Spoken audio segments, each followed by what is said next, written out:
ओम गणेशाय नमः।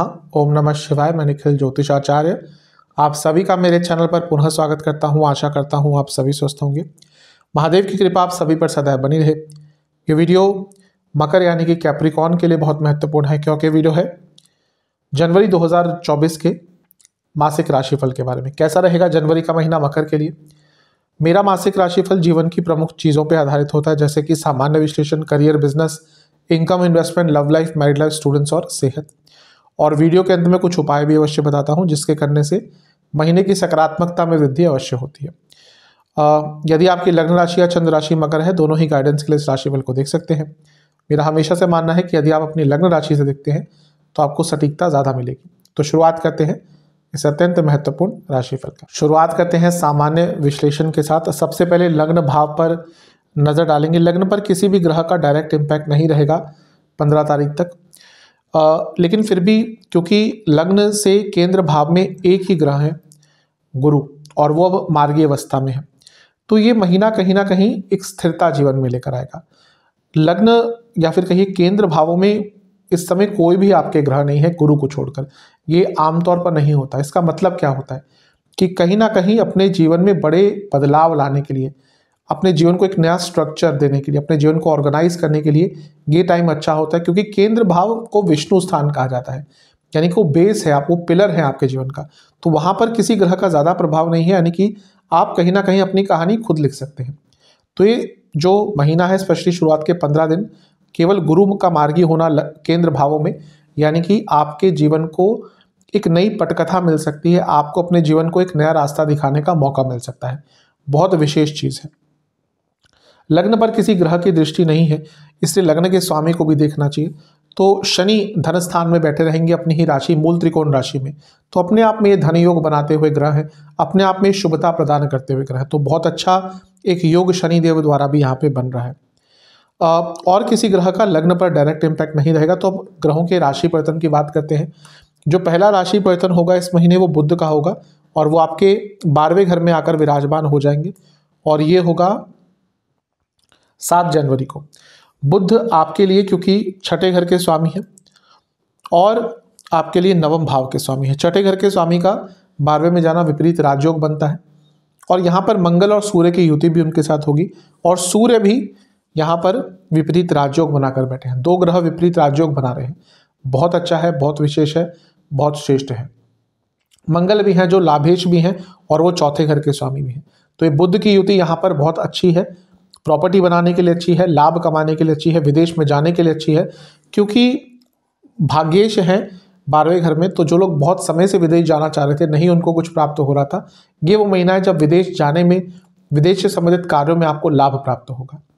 इस महीने एक और राशि परिवर्तन होगा, वो होगा सूर्य का, और सूर्य आपके लग्न भाव में ही आकर बैठे जाएंगे 15 जनवरी को, जिस दिन मकर संक्रांति होती है। इसलिए उसको मकर संक्रांति कहते हैं, क्योंकि मकर में सूर्य का प्रवेश होता है, मकर संक्रांति। तो उस दिन से सूर्य और बली हो जाते हैं, क्योंकि उनको और आयान बल प्राप्त होता है। तो अच्छा समय है, विशेष समय है।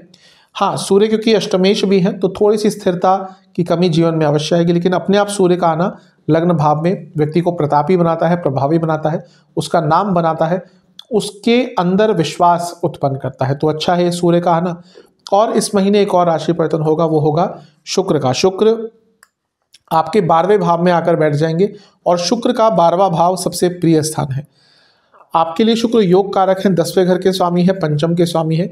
पुनः 10वें घर के स्वामी 12वें घर में विदेश जाने में हेल्प करेंगे, और योग कारक है, यानी कि विदेश से संबंधित कार्यों में शुक्र भी आपको लाभ देंगे। शुक्र अपने आप में भौतिकता के सबसे बड़े और सबसे प्रमुख कारक है। उनका 12वें स्थान में होना यानी कि आपका भौतिक जीवन भी उन्नति करेगा। पंचम के स्वामी भी हैं, बुध भी 12वें घर में है जो स्टूडेंट्स के कारक है, शुक्र भी 12वें घर में है जो पंचम के स्वामी है, यानी कि जो स्टूडेंट्स विदेश में जाना चाहते थे उनके लिए महीना बहुत अच्छा है। 12वें घर का इतना एक्टिवेट होना खर्चे बढ़ाएगा, लेकिन पुनः कहूँगा 12वां घर अंत का भी होता है, और जैसे मैंने शुरुआत ही करी थी कि अपने जीवन को एक नया रास्ता दिखाने का मौका मिलेगा। तो ये वो महीना है जब आपको अपने जीवन की एक नई पटकथा लिखने का अवसर प्राप्त हो सकता है। महीना बहुत अच्छा है मकर के लिए, लाभ उठाइएगा। बाकी ग्रहों की स्थिति पर नजर डालते हैं। राहु तीसरे घर में बहुत अच्छा प्रभाव देते हैं। कहीं ना कहीं नई उमंग, नई तरंग, कुछ नया सीखने पे आपको विवश करते हैं। एक सोशल सर्कल नया आपका क्रिएट करते हैं और इसके साथ ही स्किल्स डेवलपमेंट में मदद करते हैं। केतु आपके नवम में बने रहेंगे और केतु नवम में थोड़ी सी प्रॉब्लम ये देते हैं कि व्यक्ति कभी कभी थोड़ा ज़्यादा आध्यात्मिक या थोड़ा ज़्यादा स्पिरिचुअल या लोगों से कट ऑफ होने का उसका मन करता है। बहुत बार ऐसा नहीं होता, लेकिन कुछ कुछ मोमेंट्स आएंगे, तो उस चीज़ पर आपको कंट्रोल करना है, क्योंकि ये जो केतु का प्रभाव है ये कभी कभी बहुत स्ट्रांग नवम भाव में होता है, क्योंकि ये भी धर्म का स्थान है और ये अध्यात्म के कारक है। अदरवाइज ये केतु कहीं ना कहीं अकेले बैठे हैं तो राजयोग भी आपको दे रहे हैं। ओवरऑल महीना बहुत शुभ है, लाभ उठाइएगा। विशेष प्रेडिक्शन, अपनी मेंटल हेल्थ पर ज़्यादा काम कीजिएगा इस महीने। कभी कभी ज़्यादा सत्य भी नहीं बोलना चाहिए, आजकल वो लोगों को पचता नहीं है। थोड़ा डिप्लोमेटिक रहेंगे तो आपके लिए अच्छा रहेगा। आध्यात्मिक सेहत का भी ध्यान देना है। इंस्पिरेशन बहुत मिलती हुई दिख रही है, संकल्प शक्ति बहुत ज़्यादा रहेगी, डिटर्मिनेशन बहुत ज़्यादा रहेगी, भाग्य का साथ भी आपको अधिकतम मिलेगा। तो ओवरऑल तो ये महीना आपका बहुत पॉजिटिव, बहुत सकारात्मक दिख रहा है, शुभ महीना है, लाभ उठाइएगा। चलते हैं करियर की तरफ। करियर के हिसाब से आपके 10वें भाव पर गुरु की दृष्टि रहेगी। गुरु अब मार्गी हो चुके हैं और आपके 12वें घर के स्वामी हैं। जो लोग जॉब चेंज करना चाह रहे थे उनके लिए समय अच्छा है, विदेश में जॉब ढूंढना चाह रहे थे समय अच्छा है। गुरु तीसरे घर के स्वामी भी हैं, यानी कि जो स्किल बेस्ड काम करते हैं, जो एफर्ट्स अपने दिखाना चाहते हैं, अपने स्किल्स को दर्शाना चाहते हैं कार्य क्षेत्र में, उनके लिए भी महीना कहीं ना कहीं अच्छा है। तो विशेष महीना है, लाभ उठाइएगा। शनि अर्थ त्रिकोण में है जो 10वें भाव से पंचम है, बहुत इंपॉर्टेंट होता है, ये अच्छा है। 10वें घर के स्वामी 18 दिन तक आपके लाभ स्थान में रहेंगे, लाभ स्थान में रहेंगे, लाभेश नहीं, कर्मेश लाभ स्थान में रहेंगे, यानी कि लाभ प्राप्त होगा। और उसके बाद भी जो कर्म स्थान के स्वामी है 12वें घर में जाएंगे, पुनः विदेश में जॉब के योग बनाता है और शुक्र 12वें घर में बहुत अच्छा रिजल्ट देते हैं। तो ओवरऑल ये महीना कार्य क्षेत्र के लिए बहुत अच्छा दिख रहा है। केतु नवम में है तो अपने बॉसेस से संबंध बनाकर रखिएगा, क्योंकि ये एक लंबे अरसे तक यहाँ पे रहेंगे और बॉसेस से लंबे अरसे तक संबंध थोड़े बिगड़ते सुधरते रहेंगे, यानी कि इनकंसिस्टेंसी रहेगी। तो जितना उनसे संबंध सुधार सकते हैं उतना आपके लिए अच्छा है। विशेष प्रेडिक्शंस मेरी तरफ से। जॉब चेंज करने का बहुत अच्छा महीना, अगर आप जॉब चेंज करना चाह रहे थे उसके लिए महीना बहुत अच्छा है। ज़्यादा कंपैरिजंस मत कीजिएगा, स्ट्रेस बहुत रहेगा, स्पेशली मानसिक जो लोग काम ज़्यादा करते हैं उनके ऊपर स्ट्रेस बहुत रहेगा, एक मेंटल फटीग भी रहेगी। तो जब ऐसा लगता है तो थोड़ा सा ब्रेक ले लीजिएगा। गाइडेंस की आवश्यकता इस महीने आपको पड़ेगी, अपने सीनियर से बात कीजिएगा। कई कार्य जो अपूर्ण रहे थे वो इस महीने पूर्ण होंगे। तो ओवरऑल तो ये महीना बहुत अच्छा है। अगर आप finance, consultation, management, education, media या फिर किसी टेक्निकल फील्ड से जुड़ा कार्य करते हैं तो महीना अच्छा जाएगा। चलते हैं बिजनेस की तरफ। जो लोग बिजनेस करते हैं उनकी बात कर लेते हैं। सबसे पहले देखिए, सप्तम भाव बिजनेस का होता है, मंगल की दृष्टि रहेगी और मंगल लाभेश है, अच्छा है ये। सूर्य भी आ जाएंगे लग्न में 15 तारीख को, उनकी दृष्टि सप्तम पर रहेगी। सूर्य अष्टम के स्वामी है जो सप्तम से दूसरा भाव है, यानी कि सप्तम भाव के लिए वृद्धि, सप्तम भाव का धन स्थान। तो यहाँ पर स्पष्ट बता रहा है कि आपके लिए समय अच्छा रहेगा, धन प्राप्ति होगी। हाँ, एक प्रॉब्लम है, सूर्य अष्टमेश है और सूर्य अपने आप में सरकार के कारक है। सरकार के कारण थोड़ी बाधाएं महीने के मध्य भाग के बाद आ सकती हैं, उससे थोड़ा बचकर रहेगा। अदरवाइज तो महीना अच्छा है। राहु का प्रभाव भी सप्तम पर है। जो लोग विदेश से संबंधित कार्य स्टार्ट करना चाहते हैं, विदेश से इन्वेस्टर्स चाहिए आपको, या विदेश से संबंधित कुछ भी काम करना है, उसमें अच्छा आपको प्रभाव मिलेगा। लग्नेश, क्योंकि शनि धनस्थान में धन योग बनाकर बैठे हैं, तो ये साफ बता रहा है कि ये महीना बिजनेस के संदर्भ में बहुत अच्छा है। विशेष प्रेडिक्शन मेरी तरफ से, नया कार्य मिलता हुआ दिख रहा है, पुरानी गलतियों को सुधारने का मौका मिलेगा। एक बैलेंस बहुत अच्छा दिख रहा है, पैसा आता हुआ दिख रहा है, गाइडेंस दिख रही है, एक्सपेंशन दिख रही है, कहीं ना कहीं अपने बिजनेस को एक्सपेंड करने का मौका मिलेगा, बढ़ाने का मौका मिलेगा। कम्युनिकेशन पर ध्यान दीजिएगा, कोशिश कीजिएगा कि अपने एम्प्लॉयज़ के साथ थोड़ा सा बर्ताव अपना इस महीने अच्छे रखें, वैसे हमेशा ही अच्छा रखना चाहिए, इस महीने ज़्यादा ध्यान दीजिएगा। तो ओवरऑल तो ये महीना आपका अच्छा ही है। जो लोग consultation, chemicals, technology, science, research, minerals, mining, petroleum, इनसे जुड़ा कुछ भी बिजनेस करते हैं, लाभ होगा। कहते हैं इनकम, इन्वेस्टमेंट और एक्सपेंसेस की तरफ। इनकम के बारे में बता ही चुका हूँ, धनेश शनि धन स्थान में रहेंगे, लाभ स्थान में बहुत सारे ग्रह रहेंगे। इसके साथ ही शुक्र जो आपके 10वें भाव के स्वामी हैं, पहले 11वें घर में रहेंगे, फिर शुक्र का 12वें घर में आना अपने आप में धन प्राप्ति कराता है। और 8वें घर के स्वामी सूर्य भी लग्न में आ जाएंगे, यानी कि 15 तारीख के बाद अचानक से धन की प्राप्ति भी हो सकती है। तो धन तो आएगा, उसमें डाउट नहीं है। इन्वेस्टमेंट की बात करें, शुरुआती 10 दिन बहुत अच्छे नहीं है। ज़्यादा किसी पर या किसी की बातों पर ट्रस्ट मत कीजिएगा, अपने हिसाब से ही इन्वेस्टमेंट कीजिएगा। बीच के 10 दिन भी बहुत शुभ नहीं है, अंतिम 10 दिन ठीक है। जहाँ तक खर्चों की बात है, देखिए 12वें भाव में बहुत सारे ग्रह आ जाएंगे, तो खर्चे तो इस महीने बढ़ेंगे, अत्यधिक बढ़ सकते हैं। यात्राओं पर, दवाइयों पर, सरकारी कार्यों पर, धार्मिक कार्यों पर, पढ़ाई की चीज़ों पर, बच्चों की पढ़ाई की चीज़ों पर बहुत खर्चा होगा। कोई महंगी वस्तु खरीदते हुए दिख रहे हैं, बहुत महंगी कोई लग्जूरियस चीज़ खरीदते हुए दिख रहे हैं, और घर के सौंदर्यीकरण पर बहुत खर्चा होगा।